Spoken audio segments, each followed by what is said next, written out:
Addiction is recognized as a complex mental illness that affects the brain and behavior. Here are some key facts outlined by Reach Out Kenya about addiction as a mental illness. 1. Chronic brain disease. Addiction is considered a chronic brain disease, meaning that it affects the brain's structure and function over time.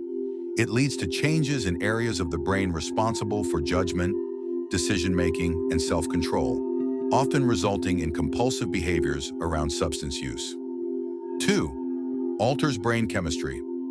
Reach Out Kenya has discovered that substances like drugs and alcohol interfere with the brain's reward system by releasing excessive amounts of dopamine. Over time, this affects how the brain processes pleasure and reward, leading to dependence and tolerance. 3.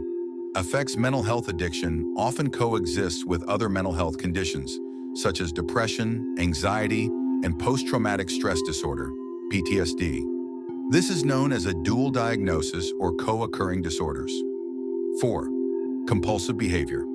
One of the defining characteristics of addiction, according to Reach Out Kenya, is compulsive substance use despite negative consequences. This loss of control over use is a hallmark of addiction as a mental illness. 5. Stigma impacts recovery. Addiction carries a social stigma that can prevent people from seeking help.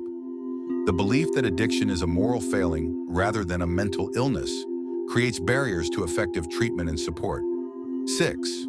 Prevention and early intervention are key. Prevention programs, education, and early intervention strategies can help reduce the risk of addiction. Targeting at-risk individuals, especially young people, with mental health support and coping skills can significantly lower the chances of developing a substance use disorder.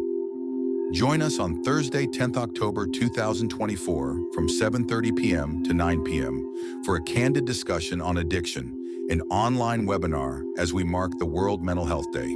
Welcome